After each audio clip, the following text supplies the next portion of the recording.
के तह तक जाने के लिए शासन स्तर पर हम लोगों ने कल भी जो व्यवस्था बनाई थी, लेकिन प्रथम दृष्टया हम लोगों का यह था कि पहले राहत और बचाव के कार्य को आगे बढ़ाया जाए।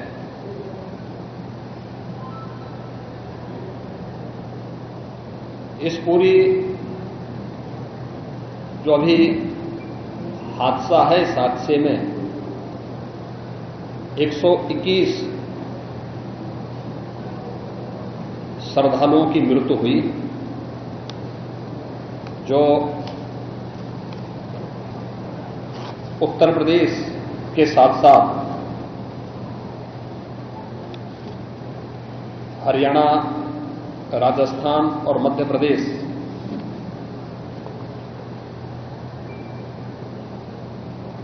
से भी जुड़े हुए थे। उत्तर प्रदेश में हाथरस, बदायूं, कासगंज, अलीगढ़, एटा, ललितपुर, शाहजहांपुर, आगरा, फिरोजाबाद, गौतम बुद्ध नगर, मथुरा, औरैया, बुलंदशहर, पीलीभीत, संभल और लखीमपुर खीरी, इन 16 जनपदों के भी कुछ श्रद्धालु जन थे जो इस हादसे के शिकार हुए हैं।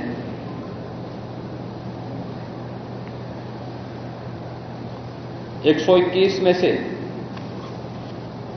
6 मृतक ऐसे थे जो अन्य राज्यों से थे, जिनमें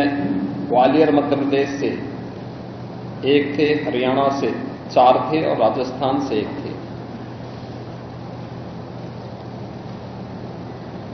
हाथरस के जिला हॉस्पिटल में मैंने जो घायल हैं, 31 ऐसे घायल हैं जो हाथरस, अलीगढ़, एटा और आगरा के हॉस्पिटल में जिनका उपचार चल रहा है, और उसमें लगभग सभी आउट ऑफ डेंजर है।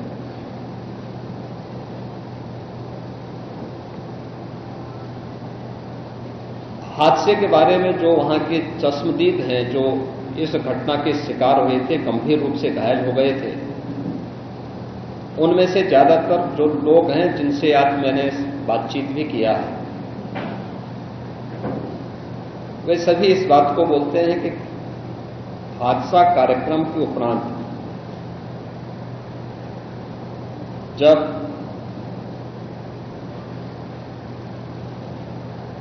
इस कार्यक्रम में जो सज्जन वहां पर अपना उपदेश देने के लिए आए थे, उनका कार्यक्रम या उनकी कथा संपन्न हुई, तो कथावाचक के मंच से उतरने के बाद जीटी रोड में जैसे ही उनका काफिला आया था, तो उन्हें छूने के लिए जब महिलाओं का एक दल उधर बढ़ा, तो उनके पीछे पीछे भीड़ गई और इसी के बाद वे एक दूसरे के ऊपर चढ़ते गए। सेवादार भी लोगों को धक्का देते रहे, जिसके कारण दोनों ओर, जीटी रोड के दोनों ओर और जीटी रोड के अंदर भी ये सब हादसा वहां पर होता हुआ दिखाई दिया। इसका सबसे दुखद पहलू यह था कि इस प्रकार के आयोजन में जो सेवादार प्रशासन को अंदर घुसने नहीं देते, दुर्घटना होने के तत्काल बाद या दुर्घटना के दौरान प्रारंभिक रूप में इन्होंने पहले वहां पर इस मामले को दबाने का प्रयास किया, लेकिन जब उन्हें प्रशासन ने हॉस्पिटल ले जाने की कार्रवाई प्रारंभ की, तो इनमें ज्यादातर सेवादार वहां से भाग गए। घटनास्थल का मैंने दौरा किया, यद्यपि वहां काफी बारिश थी, और वहां जाकर के मैंने एक बार उसको देखने का प्रयास किया है। यद्यपि प्रशासन ने पहले से इसके मैप भी बना के तैयार किए थे और भेजे भी थे, लेकिन हादसे के कारणों की प्रारंभिक व्यवस्था देखी जा सके इसको देखने के लिए वहां पर मैं स्वयं गया था। और हमारे 3 मंत्री यहां पर कल से ही कैंप कर रहे थे। मुख्य सचिव और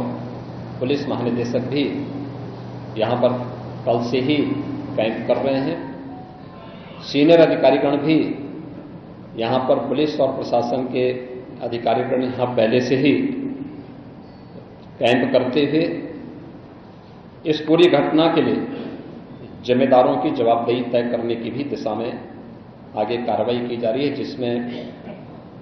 कुछ विशेष दल बनाए गए हैं जिनमें अलग अलग जनपदों में उनकी कार्रवाई अब प्रारंभ होगी और प्रारंभिक जांच के बाद आगे की कार्रवाई को हम लोग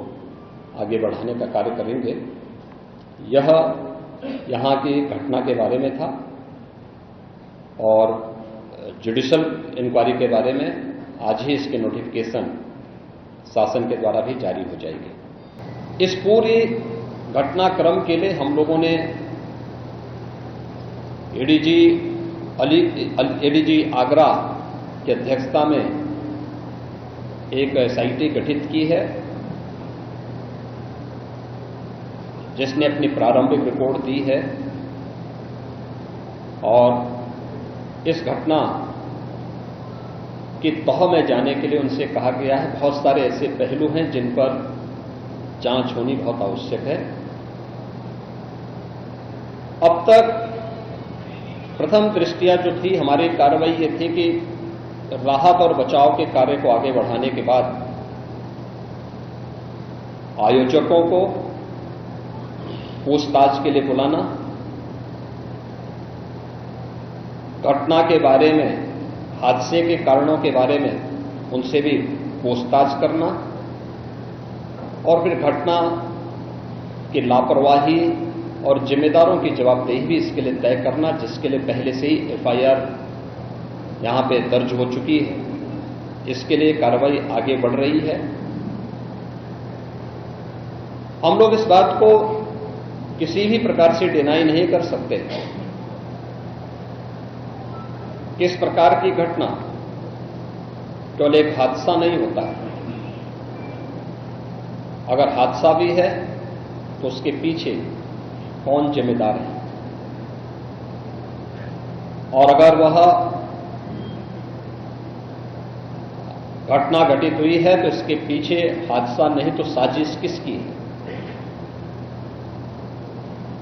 कौन इसके पीछे है। इन सभी पहलुओं को लेकर के राज्य सरकार ने तय किया है कि हम इसका एक जुडिशियल इंक्वायरी भी करवाएंगे और जुडिशियल इंक्वायरी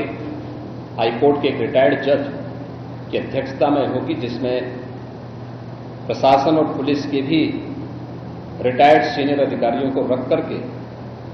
इस पूरी घटना की तह में जाकर के जो भी इसके लिए दोषी होगा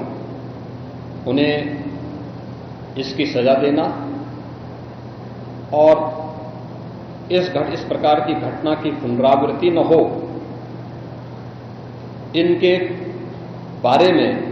एक सुझाव और एक एसओपी उनके माध्यम से बनाई जा सके, जिसे आगे इस प्रकार के किसी भी बड़े आयोजन में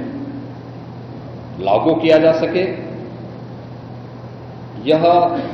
हम लोग सुनिश्चित करेंगे।